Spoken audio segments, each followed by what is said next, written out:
Bonjour à tous, j'espère que vous allez bien. Aujourd'hui je me suis levé avec un mal à l'oreille pas possible. Mon oreille sifflait comme si une personne parlait de moi. Bref, sur cette vidéo on va parler de Rotaillot, qui se prend pour le père fouettard avec les petits délinquants, qui s'affiche ostentablement avec qui les amis? Le multirécidiviste Nicolas Sarkozy. Rappelez-vous que les procureurs au début avaient demandé 7 ans de prison et 300 000 €, mais maintenant ça a bien changé les amis. Nicolas Sarkozy a obtenu sa liberté conditionnelle et bien sûr son bracelet électronique enlevé à sa cheville. Parce que vous le pensez bien, courir avec un bracelet électronique, ça lui faisait pas vraiment plaisir. Bref les amis, avant de commencer cette petite réaction, je compte sur vous. Un petit like, un petit commentaire, ça fait toujours plaisir. Et si t'es pas abonné, abonne-toi.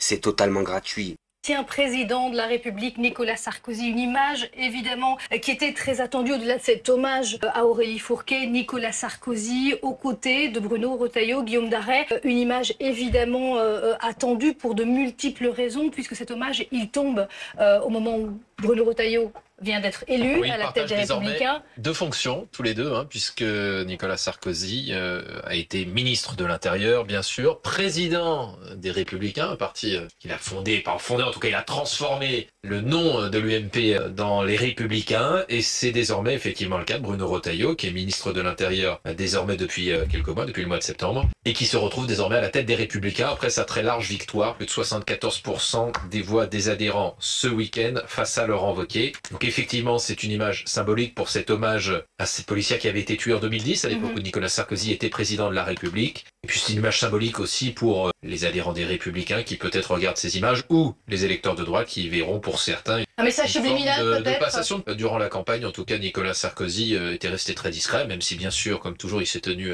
très informé de ce qui se passait dans son ancien parti, mais il s'est pas impliqué directement. Et aucun des deux candidats n'a vertement affiché, si j'ose dire, l'héritage de Nicolas Sarkozy, qui, ces dernières années, avait eu un petit peu de mal avec son parti, puisque, rappelez-vous, il avait soutenu Emmanuel Macron, et ça avait été très compliqué dans ses relations avec Valérie Pécresse, la dernière candidate des Républicains à la présidentielle. Et là les amis, on va se tourner sur CNews. Vous connaissez cette chaîne. On a Florence Bégaud Blackler. Si tu te poses la question, on nous explique qu'elle est spécialiste des frères musulmans. Que ça. Elle nous explique qu'il y a des quartiers en France quasiment sous la règle de la charia. Personnellement, si vous me posez la question, est-ce que j'ai déjà vu ça? Ma réponse est négative. Mais vous allez voir qu'ils vont beaucoup trop loin. Ils vont nous expliquer que si tu manges du halal en France, tu fais partie des frères musulmans. Rien que ça. C'est un peu difficile. En fait, ça dépend des endroits. Il y a des quartiers de France qui sont quasiment sous la règle de la charia, c'est-à-dire où les femmes sont dissuadées de sortir. C'est pas des interventions strictes, mais enfin, ou alors se voiler. Le halal fait partie bien sûr de l'instauration de la charia, et c'est pas seulement le halal pour la nourriture, mais c'est d'avoir un comportement licite dans tous les actes de sa vie. Donc il y a des espèces de police informelle qui vous obligent en fait à rentrer, à avoir un comportement licite. Après il y a des endroits de France qui ne sont pas touchés. Maintenant, ça n'est pas seulement une question territoriale, c'est aussi une question sectorielle. C'est ce que j'ai essayé de montrer dans mes travaux et qui est quand même reflété ici. Dans le rapport. Donc c'est le secteur de la justice, le secteur des prisons, le secteur toutes sortes, l'université, l'éducation, tout ça fait l'objet de stratégies assez bien programmées et assez bien pensées d'infiltration. L'objectif étant de parvenir à l'islamisation des règles et de la loi dans un objectif, ça peut être un siècle. Ils ne sont pas pressés, les frères musulmans, parce qu'ils vivent entre l'économie terrestre et l'économie supraterrestre, c'est-à-dire ce qu'ils ne peuvent pas obtenir dans leur temps de vie, ils l'obtiendront par des hasanats, c'est-à-dire des indulgences, comme on disait autrefois, qui leur permettront d'aller au paradis. Donc, tout le monde doit se mettre en marche, c'est la théorie de Youssef El-Qaradawi. Dans ce rapport, bien sûr, on ne va pas jusqu'à élaborer cette théorie, mais dans mes travaux, j'explique en fait le pourquoi du comment de ces stratégies. Et là les amis, on va se tourner avec le député de la France Insoumise, Aurélien Lecoq, qui explique que Monsieur Howarth n'en a rien à fiche des dizaines de milliers de morts à Gaza. Son seul but dans la vie, taper sur les insoumis. Je dirais comme beaucoup d'autres. Une seule chose à dire, l'histoire les jugera. Et ces députés, M. Lecoq en fait partie, ont passé leur temps pendant des semaines et des semaines à expliquer que le Hamas n'était pas le terrorisme. Après le 7 octobre, on a eu ça pendant des mois à l'Assemblée nationale. Et ils faisaient la danse du vent pour expliquer qu'ils étaient contre le terrorisme, mais au fond, ils étaient quand même plutôt pour le terrorisme. Et qu'ils étaient pro-Hamas. Monsieur Woerth, vous pouvez faire le malin. La réalité, c'est que vous pouvez être bien mal à l'aise dans vos baskets. Parce que oui, ce génocide et ce massacre, qui est le pire que nous avons connu en ce 21e siècle, ce massacre, nous l'avions annoncé, nous avions dit qu'il risquait d'avoir lieu, et vous n'avez rien fait. Pendant tout ce temps-là, vous avez préféré nous insulter, vous avez préféré nous calomnier. Et donc oui, par votre inaction, et par vos attaques, et par vos insultes, Monsieur Woerth, vous portez une part de responsabilité parce que la France s'est rendue compte. Et aujourd'hui, vous pouvez continuer à essayer de balbutier sur le plateau. La réalité, c'est qu'il va falloir passer aux actes et ouvrir enfin les yeux parce que l'histoire, elle, vous jugera. Et voilà ce qui se passe sur les médias quand un député de la France Insoumise prend la parole. À chaque fois, c'est la même musique. On essaye de le bloquer immédiatement. Posez-vous la question, pourquoi quand même?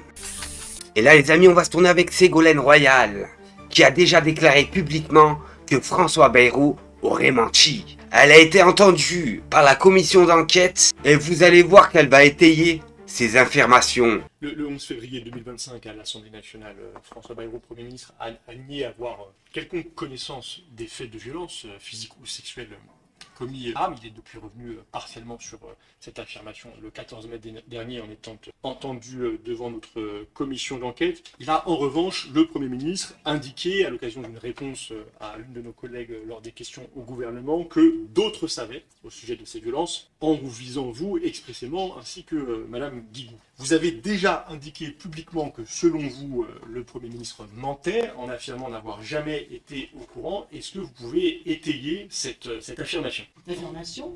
D'abord parce que des choses toutes simples, vous savez, on observe c'est le même mécanisme. C'est-à-dire que c'est quelqu'un qui a quelque chose à se reprocher et qui va accuser d'autres, c'est-à-dire qu'il va se positionner en victime. Donc François Bayrou utilise ce même mécanisme. Et c'est ça qui est insupportable. Deuxièmement, il dit qu'il ne lisait pas la presse locale. Il faut être sérieux. On parle quand même de viol dans la presse régionale.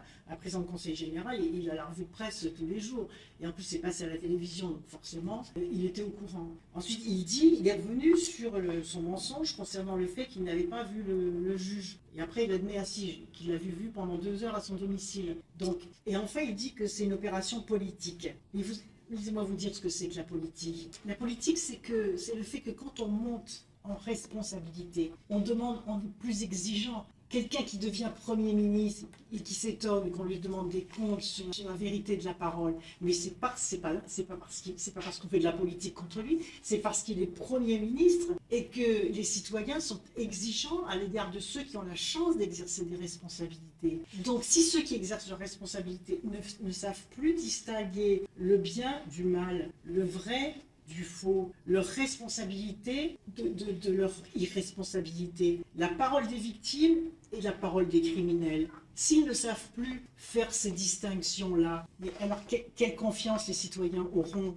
dans leurs représentants et dans ceux qui sont censés les représenter et dans ceux qui sont censés les défendre aussi un jour ou l'autre? Mais aucune. C'est pour ça qu'un Premier ministre, il a une responsabilité majeure, une responsabilité cruciale. Et je vais terminer sur une chose, sur l'histoire de la claque. Moi, j'étais très choquée de ce qu'a dit François Bayrou sur la claque. J'ai jamais frappé mes enfants. C'est pas un geste de père de famille de frapper un enfant dans le visage. D'abord parce que vous pouvez lui éclater le tympan, vous pouvez lui mettre le doigt dans l'œil, et vous pouvez lui désosser ses vertèbres cervicales. Donc on ne frappe pas un enfant sur la tête. Et c'est pas une claque qu'il donne, il le frappe. Il le frappe dans une banlieue. Il aurait frappé un enfant dans le centre-ville, au sortir d'une réunion de notables. Deuxièmement. Troisièmement, il dit je le frappe parce qu'il m'a fait des poches. On ne sait pas. Quand vous voyez la caméra, moi je revisionnais tout, on ne sait pas si l'enfant lui fait des poches, si c'est une bousculade, etc. Et après, comme ça lui donne une notoriété, le pire, c'est qu'il utilise cet incident pour se faire de la publicité politique. C'est-à-dire, il va à un meeting et il dit « Si tout le monde avait fait comme moi, c'est-à-dire sanctionner un voleur, il traite l'enfant de voleur. L'enfant, il n'a jamais volé. Donc, il continue à stigmatiser l'enfant sans à aucun moment ne se préoccuper de ce qu'est devenu cet enfant. N'importe lequel d'entre vous, au-delà des clivages politiques, frappe un enfant. À la limite, mettons qu'il fasse une erreur. Il dit, j'ai fait une erreur. Il demande, suivez l'enfant, appelez les parents, regardez ce qu'il devient. C'est quand même ennuyeux. Il y a son nom dans toute la presse, etc. Car qu'est-ce qu'on apprend après? L'enfant, il a été harcelé pendant toute sa scolarité. Je ne sais pas si vous avez vu, il y a un journaliste qui a fait une enquête. L'enfant, il a été en échec scolaire. L'enfant, il est devenu délinquant. L'enfant, il a fait de la prison. Il y a aucun moment, il a été traité de voleur publiquement par François Bayrou. Et à aucun moment, il ne s'est préoccupé de savoir ce que cet enfant allait devenir. Mais il aurait dû l'appeler en disant, bon, je t'ai donné une claque, excuse-moi, il s'excuse auprès des parents, il dit, bah tiens, je vais te faire visiter le ministère debout, on va compenser et tu vas réussir à l'école, tu vas travailler, tu vas devenir quelqu'un de bien et je vais t'accompagner et je vais t'aider. Ça aurait été, vous voyez, une juste compensation et la marque de l'attention que l'on porte à un enfant que l'on a si cruellement stigmatisé. La cruauté n'a pas sa place, ni dans l'éducation nationale, ni dans la politique et surtout à l'égard des enfants.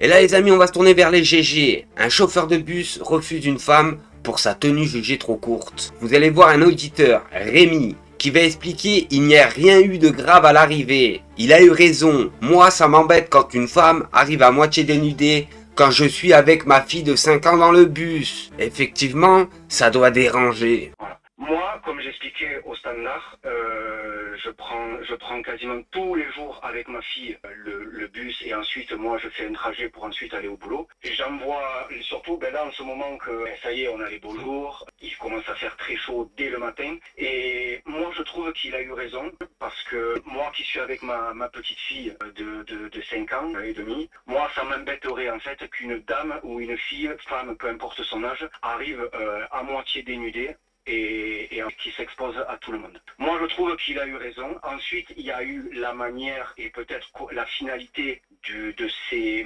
Mais est-ce que c'est son rôle? Vous exprimez moi, en tant que... Non, mais attends, Rémi, vous vous exprimez en tant que papa. Et à la limite, en tant que papa, je serais assez d'accord avec vous. Moi, ça m'arrive, en tant que père, de dire à ma fille, fais attention quand tu t'habilles, etc. Mais ça, c'est le rôle du père. C'est des questions d'éducation. C'est comment on sort dans la rue, etc. Mais le chauffeur...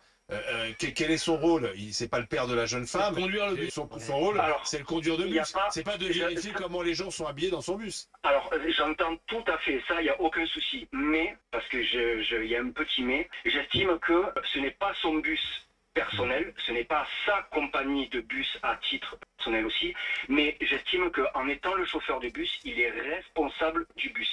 Peu importe qu'est-ce qui se passe dedans ou avec les gens, c'en est lui le responsable. C'est gênant. Bon les amis, j'espère que vous avez apprécié ce petit passage de Réaction Révolution. Sur ce les amis, à la prochaine vidéo.